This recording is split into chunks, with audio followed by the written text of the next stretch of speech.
Hello and welcome to Everyone Dies, the podcast where we talk about serious illness, dying, death, and bereavement. I'm Marianne Matzo, a nurse practitioner, and I use my experience from working as a nurse for 47 years to help answer your questions about what happens at the end of life. Today, we are republishing our podcast about advanced care planning. But first, let's have a look at a research study about how appointed decision makers, otherwise known as durable power of attorneys, interpret information about prognosis. A prognosis is a medically informed prediction about the likely outcome of a condition. Of course, no one can tell you for certain how a condition will unfold, but your healthcare practitioner can tell you what will likely happen based on the experiences of other people with the same condition. This information about what's likely or probable is the prognosis. The study was designed to ask 80 people in 3 different hospital ICUs who were the decision makers for critically ill, incapacitated patients. They were given a questionnaire with 16 hypothetical statements about prognosis that were unrelated to their loved ones' situations. Questions like, if a doctor says he has a 90% chance of surviving, what does that mean to you? Or, if a doctor says it's very unlikely he will survive, what does that mean to you? The respondents were asked to mark their responses on a scale indicating the chance of survival by percentage, from will not survive, or a 0 chance of survival, to will survive, 100% chance of survival. Now, you've probably heard stories about healthcare practitioners subjecting very sick elders to aggressive care.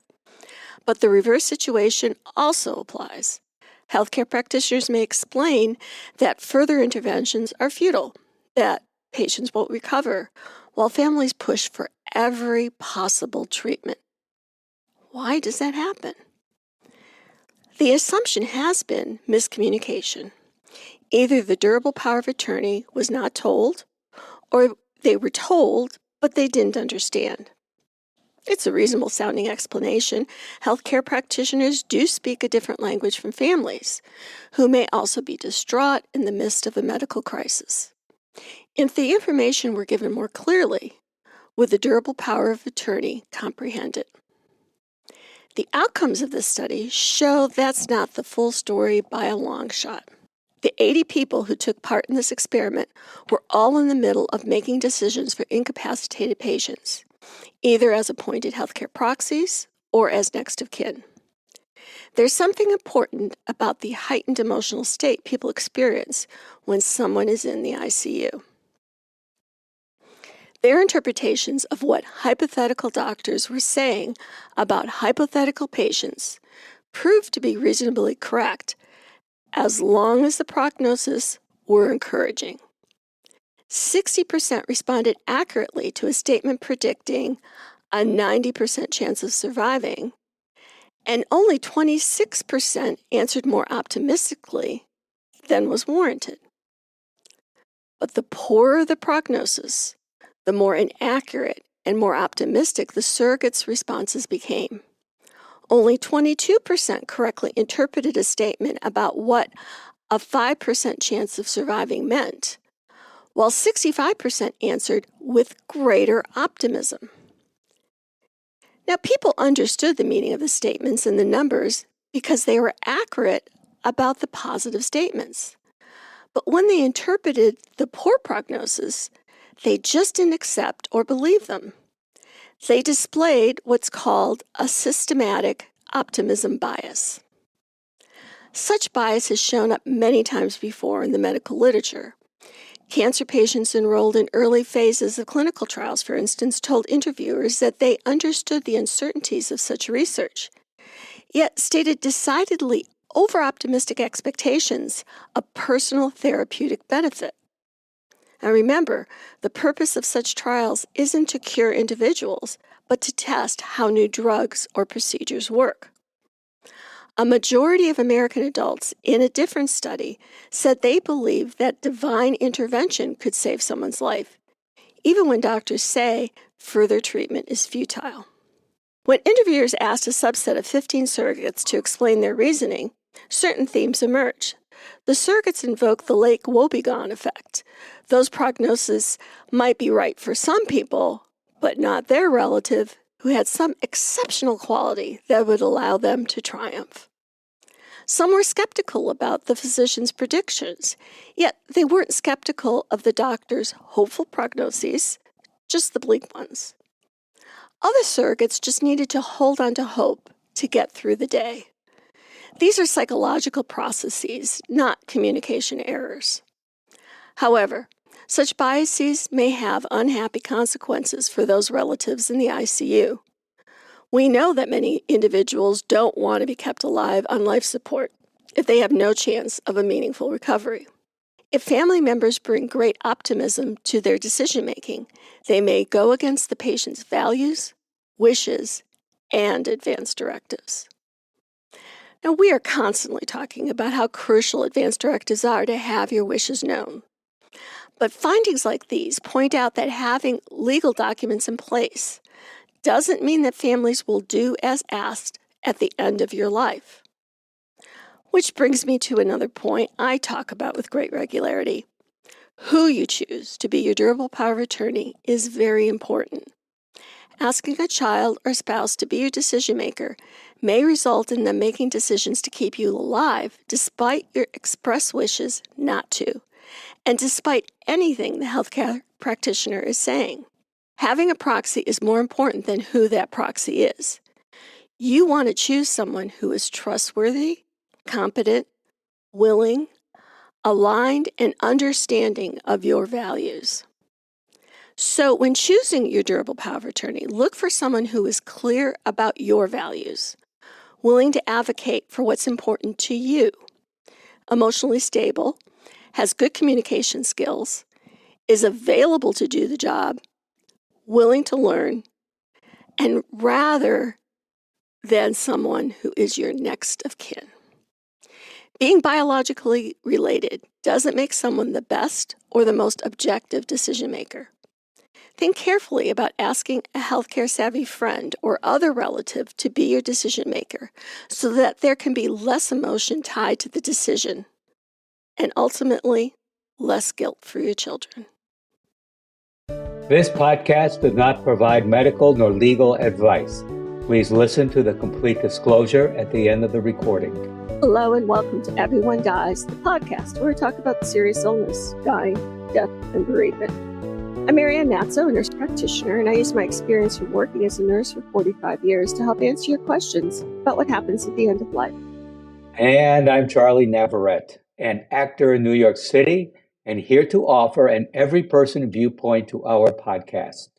We are both here because we believe that the more you know, the better prepared you are when a crisis hits and you have to make difficult decisions. So welcome to this week's show. Please relax, get yourself something supportive to drink, some pie or some cake or chocolate bar. And thank you for spending the next hour with Charlie and me as we talk about preparing for death. Like the BBC, we see our show as offering entertainment, enlightenment, and education, and divided into three halves to address each of these goals. Our main topic is in the second half, so feel free to fast forward to that prattle-free zone. In the first half, Charlie has a new installment to our series about forgotten obituaries and the recipe of the week. In the second half, I'm going to talk about preparing for death and how doing so makes it so much easier for your family. Not that it's going to be easy, but we could make it easier. And in the third half, Charlie has an example of an original approach to advanced care planning. So Charlie, what's new? Let's see here. Well, some of the cherry blossom trees have already sprung. Wow. Way early and are already beginning to die.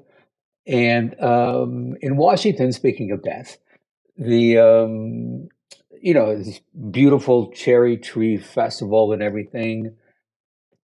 How many? It's something like 150 of them are now gone because the water in the Potomac has risen so much I mean, the trees are not underwater, but basically the roots now have been saturated with water, so they're essentially dead. Hmm. And why is the Potomac rising? Climate change? Really? Oh. Hmm. Oh, yeah, this is new thing. CC for short. Climate change. Well, I live in Oklahoma, and we just don't believe Uh-huh. in that stuff here. Yes, so I've noticed. Oh, you crazy kids. Yeah, so that. Yeah. Actually, I don't know if I've mentioned this before, but I mean, Lower Manhattan, think financial district, Hmm. um, is also sinking. Um, a lot of that is landfills over, hundreds of Right, years. The right. buildings are so heavy, they are actually sinking. It's like the Venice of the East. Yeah, Venice, the Venice of America. You wish it would be the Venice of America. Yeah. Well, no, it's just thinking too. Yeah. Oh, Did you yeah. know that? Yeah. Yeah. Baby, it's all gone. It's all going. So, yeah. And So Charlie, the optimist, is with us yes, today. yes, and I'm optimistic because when the worst of it hits, you and I should be dead by then. So yeah, yeah, I'm not worried about me and you and me. Da da da da da da da. But our youngins, our grandchildren, youngins, etc., etc. And that's what I Mhm. read is part of why kids that Yep. are like our Yeah. kids' ages are not wanting to have Exactly. babies. They feel no, and I've even talked with kids and their friends, and they feel no confidence in the Yeah. future, and they don't really want to bring a child into an unstable, uncertain Yeah. future. I mean, Good thing our parents never thought about that. They just they just did it. popped them out. Yeah, yeah. They didn't think It about it. was a simpler time, kind of, in its own small way. It was a simpler time. It was a different time. So, for our first half, Overlooked is a series of obituaries about remarkable people whose deaths, beginning in 1851, went unreported in the New York Times. This week's overlooked death is Miss Cordell Jackson, a pioneering record label owner and engineer who played guitar in a raw and unapologetically abrasive way. Whatever song it was, she said, I always creamed it. Her long and mostly obscure musical career intersected briefly with American pop culture in the early 1990s, coinciding with her appearance in a popular beer commercial. A grandma, resplendent in a shiny ball gown and bouffant, peering through her old lady glasses while ferociously rocking out on a cherry red electric guitar, amp cranked up to 10. By then, she had been making music for more than half a century. She was born on July 15, 1923, in Pawtucket, Mississippi, a small city once known as a hideout for Jesse James' gang of outlaws in the 1800s. She took an early interest in music making, learning to play banjo, piano, upright bass, and harmonica. By age 12, she was sitting in her father's string band, the Pawtucket Ridge Runners. When I picked up the guitar, I could see it in her eyes. Little girls don't play guitar, she later recalled. I looked right at him and said, I do. Miss Jackson always claimed that she had been rocking out well before the men who would make rock and roll famous. If what I'm doing now is rock and roll or rockabilly or whatever, she told the newspaper, the Tulsa World, in 1992, then I was doing it when Elvis was a 1 year old. That's just a fact. In 1943, she married William Jackson, moved to Memphis, and began trying to scratch her way into the male dominated music scene. She eventually befriended and recorded demos with producer Sam Phillips, who would go on to start Sun Records. She grew impatient with Phillips, who saw her gender as an obstacle.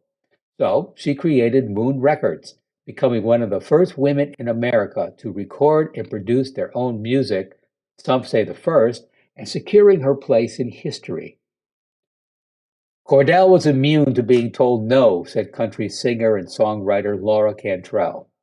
That was not typical for a woman, especially in the South. Recording sessions for Moon Records were held in Jackson's living room, where she engineered, produced, and released music by regional artists. Some of her own performances included 1958's Rock and Roll Christmas and Bebopper's Christmas. But neither she nor her roster of artists hit the big time.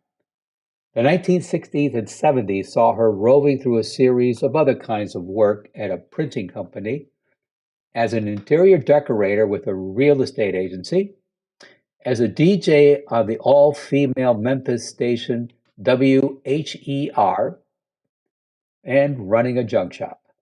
It wasn't until the early 1980s when she crossed paths with the musician, performance artist, and filmmaker Tav Falco that things changed for her.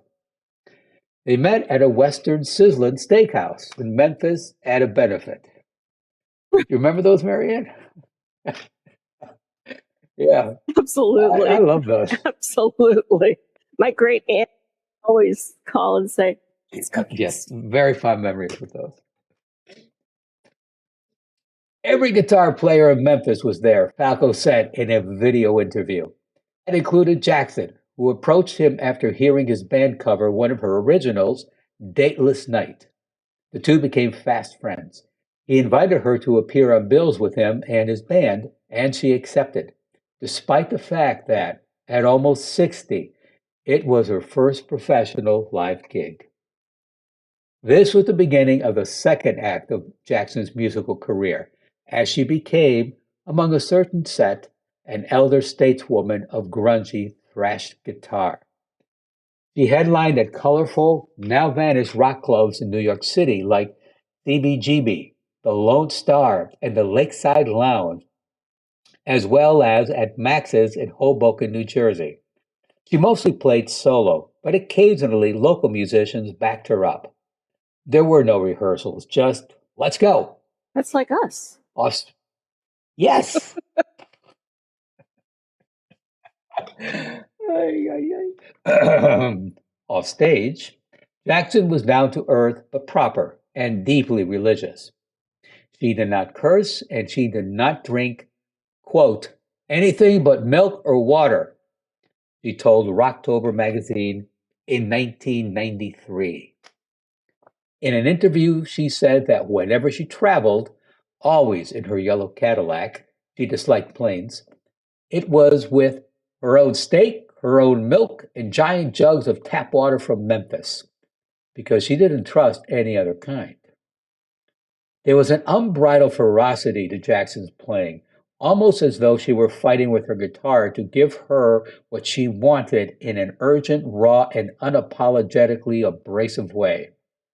Jackson didn't just break guitar strings, she broke picks. I've never been confused about what I was supposed to do while I was down here, she said in 1999. If I think of it, I do it. Miss Jackson died of pancreatic cancer on October 14, 2004, in Memphis. She was 81. Here we are, Marianne. You know, I watched the video of her, and I know, isn't that great? she's like Wow, Minnie yes. Pearl with a guitar. You know, remember Minnie Pearl? You know, I remember, and actually, I think she out Minnie Pearled Yeah. Minnie Pearl. Yeah, she was, wow, what a great dame. And so, with our recipe this week, it is for lemon cloud cookies. Just imagine hanging around in heaven on a lemon cloud. What a great treat for your next funeral lunch. These lemon cookies have a bright lemony flavor and a super soft and cakey, in a good way, texture. thanks to the addition of sour cream in the dough. Bon ami. Oh, no, wait a minute. Hang on a second. Bon You appetit. still got to work on your Julia Damn Child. French. I know. Please go to our webpage for this week's recipe for lemon cloud cookies and additional resources for this program. Your tax-deductible donations are always welcome so that we can continue to offer you quality programming. Thank you in advance for making your donation at www.everyonedies.org. That's every, the number one, dies.org. Marianne? Thanks, Charlie. I read a wonderful article in the New York Times by a daughter, Shayna Feiberg, and illustrated by her mother, Julia Rothman, that was titled, I Asked My Mom If She Was Scared to Die. Did you see the article? Yes, I did. Yeah. Terrific. Wonderful. So her mom answered the question in this way. She said, not really, but I am prepared with my paperwork. I got to tell you, I just had to laugh. First, because though people say they're prepared to die, in experience, no one truly is. And how can we be? It's like being strapped into the largest roller coaster in the world and being asked if you're ready to ride. Well, yes and no. But the ride is starting anyway, and it's too late to get off. So you can white knuckle it and scream or raise your arms over your head and enjoy yourself. But either way, you're taking the ride. It's the unknown of it all that leaves us with that feeling of waffling about being ready. For people who are sick, there are days when they'll tell you that they are just over it all. They're tired and they're ready to move on. I was at my sister's last chemo treatment, which turned out to be the day before she took an irrevocable turn for the worse. And she said, if it weren't for this cancer, I'd feel pretty good. I laughed then too. Yep, that pesky metastatic cancer really gets in the way of health. She was unable to swallow anything at this point, but on the way home from chemo, we stopped to get a White Castle hamburger. She chewed hers and spit it out into a napkin so that she could at least taste it. And then she told me, food is overrated. Well, maybe, but not White Castle's. So, was she prepared to die? Not at all. The advance directive I had brought to her sat in her sewing basket, not completed. There was a major ruckus with our mother after she died because she had told her husband she wanted to be cremated. Despite the rule change, my mother still thought it was illegal for Catholics to be cremated. It just set off a huge mess that really could have been avoided. But even having end-stage metastatic cancer, some people do not want to do their paperwork. People feel that filling out an advance directive will mean that all the plugs will be pulled because there seems to be a lack of trust that when mixed with a fear of death results in avoidance. A 2022 survey by life insurance providers documented that Americans would rather talk about money, sex, and politics than death. While they're thinking about it more, Americans still don't want to talk about it.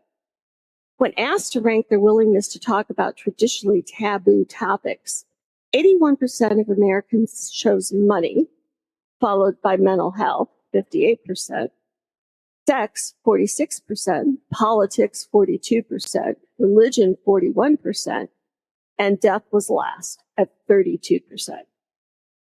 Only about 1/3 of Americans have completed their advance directives, despite the fact that advanced care planning enables people to make informed healthcare decisions, supports the delivery of high-quality care, and a more effective utilization of healthcare services. Studies have also shown that advanced care planning improves quality of care and patient outcomes. Still not enough good reasons to do your own advanced care planning? How about 14 more that are supported by scientific research? 1, they enable healthcare professionals to conduct structured, meaningful conversations with patients about their wishes and preferences regarding treatment goals, preferences, and location of care. 2, they promote patient-centered care by focusing on the patient's personal preferences about their medical care and treatments. 3, it helps ensure that patients receive the care that is consistent with their preferences. 4, raises the likelihood that healthcare providers and families understand and comply with the patient's preferences for medical care when the patient lacks decision-making capacity. 5, it increases the probability that patients with life-limiting illnesses can die in their preferred place, such as home. 6, it allows healthcare professionals and caregivers to proactively arrange for patients near the end of life to remain at home, in a nursing home, or in a hospice facility, rather than going to the hospital. Remember, every time you go to the hospital, they're going to want to do stuff. And if that's not what you want, then you don't go to the hospital. 7, it reduces the decisional burden on families as to whether they're making decisions that are consistent with the preferences of a loved one. There's nothing worse than seeing a family saying, I don't know what I'm supposed to do now. I don't know what she would have wanted. And then feeling that no matter what decision they make, they're going to feel guilty about it for the rest of their life. 8, it improves the bereavement experience of families by reducing stress, anxiety, and depression after a loved one's death. I mean, if you know that you're doing what it is that mom and dad wanted, then your grieving process will be so much easier as opposed to feeling like, oh my God, I killed my mom. 9, it enhances the family satisfaction with end-of-life care and understanding of what to expect during a loved one's dying process. You know, we read, I've said this before, we read what to expect when you're expecting so that you know what to expect when you're going to have a baby. But we don't want to educate ourselves about what to expect during the dying process.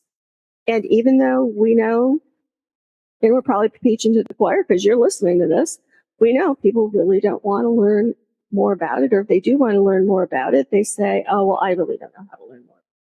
But we're here, so you can. And it positively impacts quality of life and end-of-life care by preventing unwanted hospitalizations and increases the utilization of palliative and hospice services. Remember, palliative care is pain and symptom management for anybody who has life-limiting or life-threatening illnesses. You don't have to be dying. You don't have to be in hospice in order to get palliative care. Hospice care is for the last 6 months of life. 11, it diminishes the use of aggressive or intensive treatments at the end of life and reduces the number or length of hospital admissions.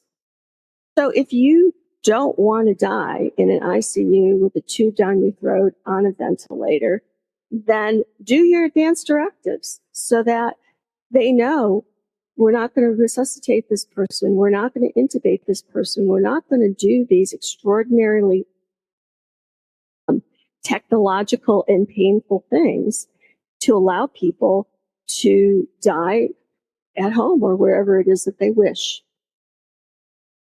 Well, it decreases in hospital and intensive care unit deaths, right? If you say, I don't want this stuff, then you're not going to die in the ICU.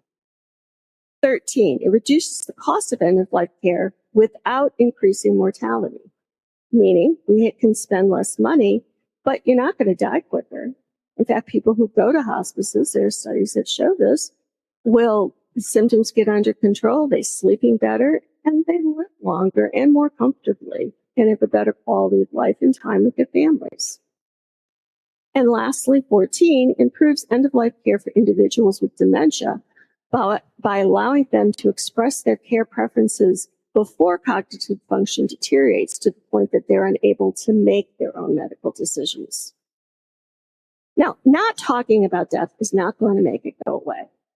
And talking about that death is not going to make it happen. Forms for wills and advanced directives are available online. You can go to a lawyer and have them fill out everything you need. It hurts less than a root canal.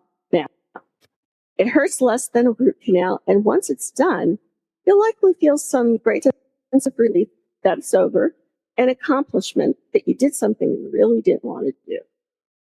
There are plenty of resources available to help people to do an advanced directive or advanced care planning. The paperwork is straightforward. Advanced directives no longer need to be notarized. You don't even have to leave your house to do that. Planning what you want to have happen to your body has a wide range of options. Had so many people tell me that their family knows what to do, when in fact the family has no idea what to do because they've never talked about it. Honestly, make it easy on your loved ones. Pre-plan, prepay, put it all in a file, and tell like 3 people where the file is, because people are forgetful, and out of those 3, 1 should be able to find it. Then there's all your stuff. We have podcasts about all these topics, including what to do with stuff. Your kids really don't want your stuff. If there's something that they want, consider giving it to them now.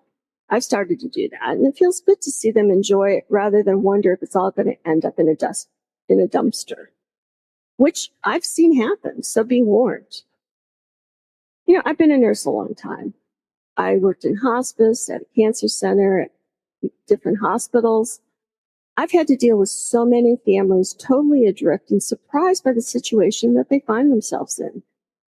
Having a loved one terminally ill and die actually takes about all the emotional bandwidth that we have. And then on top of that, because we refused to, didn't want to, didn't have time to, or anything else we happen to tell ourselves, our family is now expected to sort is often devastating. And as a family, dealing with our emotional reaction through thousands of details about our lives that we've not attended to.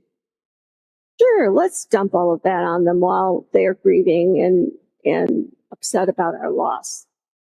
Perhaps they're being angry with us for our lack of planning. We'll give them something else to think about rather than the fact that they no longer have us in their lives.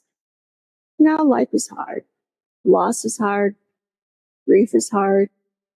A final gift we can offer those who love us is to have our paperwork in order so they do not have to expend their energy on these details. Be the person that has things organized so that you can awe your family with how much hard work you are willing to do to make their lives a bit easier. Don't give them a reason to curse you. Do the difficult thing. Just do it. Charlie, thoughts? One or two. Yeah, to your point, figure out what you want, what you want for the end of your life. And then, for Pete's sake, let people know. And I remember, you brought up the proxy.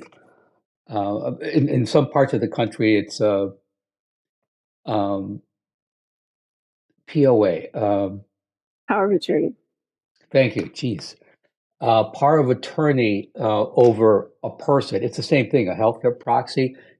Please make sure when you have set in your mind what you want, how you want to die, you have that advocate, that person who's your power of attorney, who is your healthcare proxy, who will follow through, who will not allow family members to try to change your mind, who maybe will run into doctors or nurses who say, oh, no, it's not time yet. I can do something. We can intubate the person. While the person made it very clear they want no intubation. It's that please have that person who will speak for you when you can't. That's my biggest thing. And of course, everything Marianne said about those documents. Please get those documents. Every state, there is not one national healthcare proxy. So just Google it for your state. I mean, search for it for your state. Your state's documents for, living will, healthcare proxy, etc.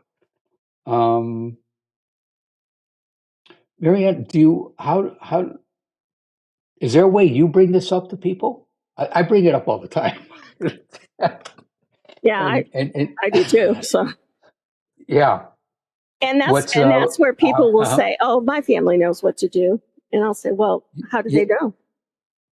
Mm-hmm. Oh, well, they just know me. Yeah, yeah. I don't even ask how do they know. I ask, "Oh, great, what is it?" And literally about 50% of the time, they do not have an answer. Mm-hmm. Or oh well, I mean, I'm thinking about it. It's just little things like that, and I love meeting new people because I always, I'll go with, so what do you do? Well, let's see. I do some acting. I teach English as a second language. I do editing. I take a beat, and I have a podcast I co-host called Everyone Dies. That gets people's attention.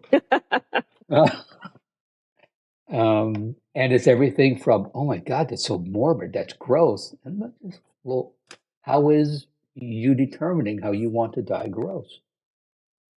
How, and the conversations begin. But and yeah, I mean, supposedly liberal New York City, people do not want to discuss this. I don't think it's Too bad. I don't think it's about politics. I think it's about just our own Oh no, when I fear say and liberal, I'm not talking about politics. Supposedly, anything goes here. It doesn't, but people still have that image. I see. Yeah. Well, April 16th is National Healthcare Decisions Day, so that's a perfect time for people to join together, learn about advanced care planning, and get her done, as we say here in Oklahoma. Let's get her done. What comedian said that? There was a group of four of these guys. I don't know. They say it all the time here. Yeah, it was one of his catchphrases. I'm sorry, April 16th. What is that? What should be a holiday? It's National What's it Healthcare called? Decisions Day. National National Healthcare Decisions Day. Decisions. And, it's not just Charlie who, should be talking with friends and strangers about advanced directives. Let's all make everybody uncomfortable and bring it up. Yeah, uncomfortable, but also the flip side too. Enlightened. Thank you. That's what I was looking for. Yeah, enlightened. Well, the thing is that they can be uncomfortable for a few minutes and learn something and maybe go and actually do it. Or Yes. they could be really uncomfortable at the end of life having interventions that they wouldn't have wanted if they had thought about it, and dying in an ICU, which is, not the best place to die if you know that you're really sick. I mean, if you've had an accident or something, well, then that's a good place to be. You know what? You brought up about, people prefer to die at home, and I understand that. But Marianne, but if someone is very sick or just can get better care in a hospital, I understand they want to prefer to die at home, but is there ever in circumstances where it'd be better for the person to be in a hospital? I mean, to die in a hospital rather than home? Well, I mean, of course, there's probably situations where that's true. Sometimes people, there's beliefs about it. If you die in the home, then you've got to sell the house or burn it down, or something, that there's superstitions about that. Right. If somebody's having with pain management that needs like 24-hour monitoring, and the family just can't do that, well, then that's a reason. There's always possible reasons, but that's a whole other issue than saying, I don't really know what they want, and so let's resuscitate them anyway, just in case. And then they end up in the ICU, and then there's no other option after that, because once you're intubated in the ICU, that's, if you're at the end of life, that's where you're going to die. So, Yeah, that's on mine. Absolutely no intubation at all. Well, you've got like a line of friends willing to, pull the plug for you. So yes, you're all set. Life and death as it should be.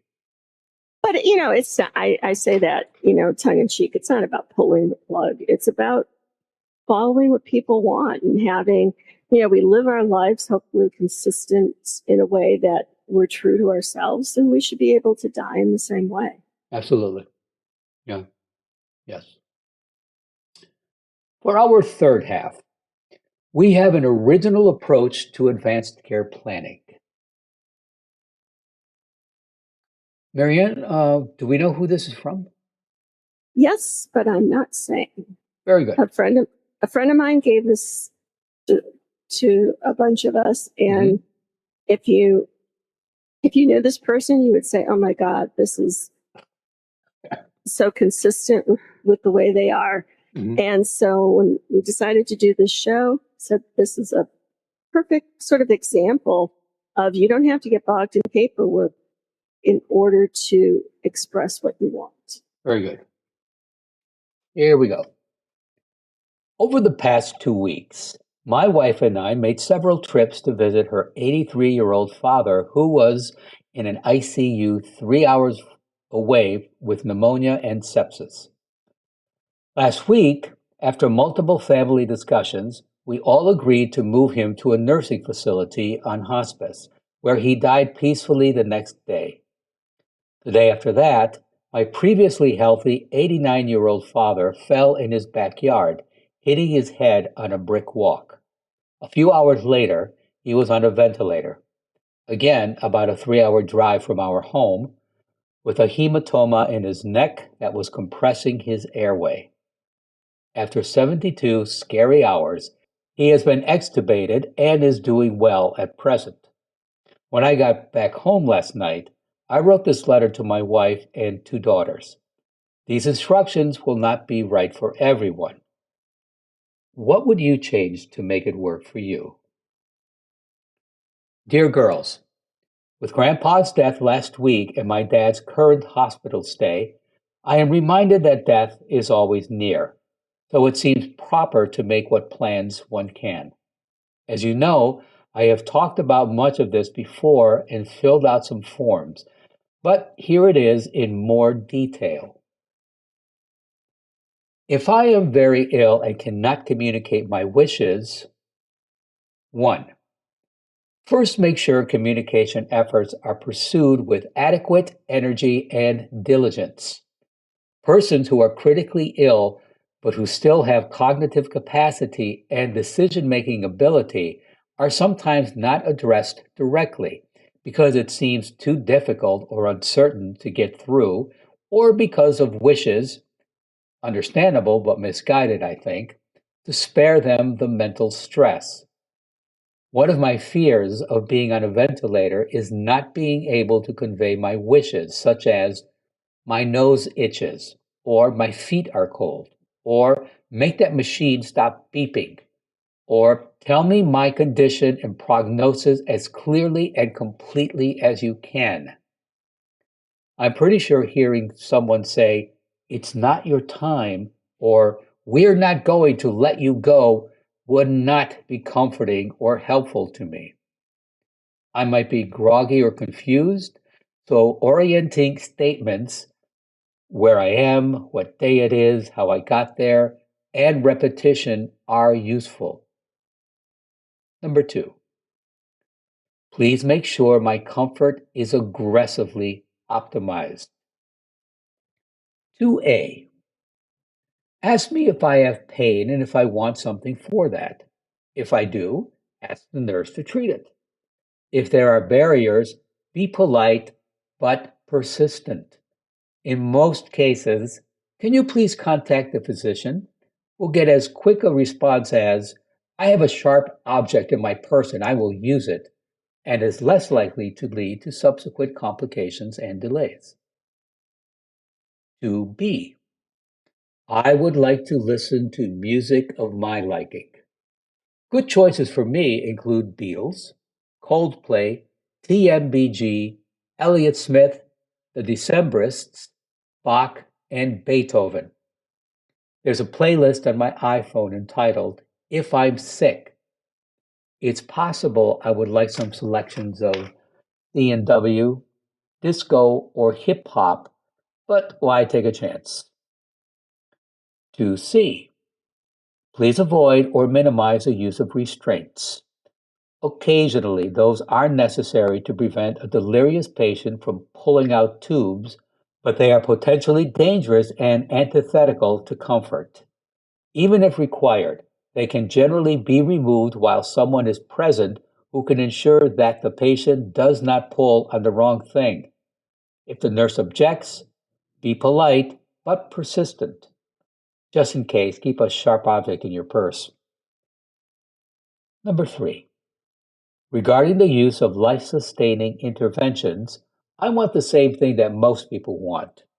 If a particular intervention is reasonably likely to help, use it, but not otherwise. Of course, there are two tricky parts to this expression. 3A.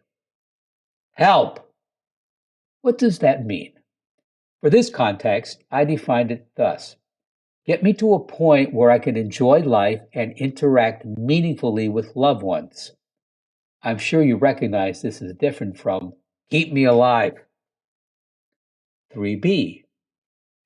Is reasonably likely to. This is not so much a problem of definition as it is a problem of determination. If you want something concrete, the default definition should be provides at least a 10% chance of, adjusted as necessary. For example, use a bigger number for a more burdensome intervention. In most cases, there is no consistent or agreed on approach to deciding the likelihood of benefit from a particular procedure or medication or plan. Doctors make their estimates based on experience and personal worldview. However, the situation is not as hopeless as this might suggest. If in doubt, it's often possible to give a time-limited trial, say 12 hours or 48 hours, depending on the predicted response trajectory, and then withdraw the intervention if there's no satisfactory response by the agreed-on deadline. I know it's not as simple as I've presented, but this at least provides a strategy. 3C. Here's some additional guidance for specific situations. 1. If I have metastatic cancer, a large stroke, advancing dementia, or another condition with poor chance of survival, I want only comfort. If I wake up, I can always countermand this instruction, then if I choose. 2. I want artificial nutrition and hydration only if they're reasonably likely to help. See above.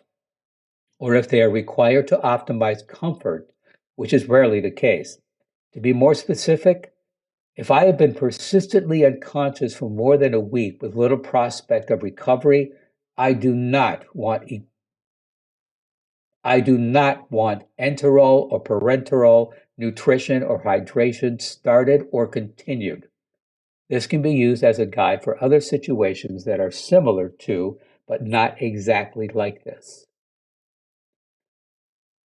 This may seem a bit gruesome, but it actually feels liberating to me. And I hope it's not too discomforting for you. Let me know if you have any questions. Maybe next time I'll talk about my wishes regarding funeral plans. I wonder if Father Patrick would allow fireworks in the nave. Love, Dad. What do you think of that? Hats off to, I assume it is a gentleman. Well, since it says Dad, sure. Terrific. Take notes, folks. Whittle it down. Little footnote things, little bullet points. This is terrific. Exactly. Figure out what you want. Let people know. It's in his own words. Mm-hmm. He can sign it. He can attach it to the form, but it's there, and they don't have to guess. They don't have to wonder. Right. And I really, and I've said this to my, to my siblings, and you know it too, Marianne. Yeah, if you want to, if you feel it's time to pull the plug, pull the plug. If you think, oh, wait a minute, there's a chance here, Charlie has one foot in the grave, but the other one is in a banana peel and he hasn't slipped yet. Yeah, let's see what happens after 1 or 2 days. And I trust my siblings and you will realize, yeah, it's time to pull the plug. We gave it a couple of days. Well, here I have said it, folks. The shot heard around the world. Yeah, The whole world knows now. yes. It's just that. Have somebody who's, you know, is not going to get freaky about it. Of course, there will be mixed emotions, but hey, it's your death and you'll die as you want to. Well, hopefully, Hopefully, if you do yeah, this, there we you're are. planning, There we you'll go. die if Yes. you die as you want to. If you don't do it, you'll die as somebody else wants to. Yes. And, as far as we know, we die once. So, you're not going to get a do-over on that one. So kill me once and kill me twice. Now, it doesn't really fit. Kill me once and kill me twice. But yeah, know what you want. That didn't stop you from singing it. No, it didn't. And that's it for this week's episode. Please stay tuned for the continuing saga of Everyone Dies. And thank you for listening. This is Charlie Navarrete. And in a greeting card from Trash Talk by Annie, you may be getting older, but you still have a lot to offer society. Your organs, for instance. And I'm Marianne Matzo. We'll see you next week. Remember, every day is a gift. This podcast does not provide medical advice. All discussion on this podcast, such as treatments, dosages, outcomes, charts, patient profiles, advice, messages, and any other discussion are for informational purposes only and are not a substitute for professional medical advice or treatment. Always seek the advice of your primary care practitioner or other qualified health providers with any questions that you may have regarding your health. Never disregard professional medical advice or delay in seeking it because of something you have heard from this podcast. If you think you may have a medical emergency, call your doctor or 911 immediately.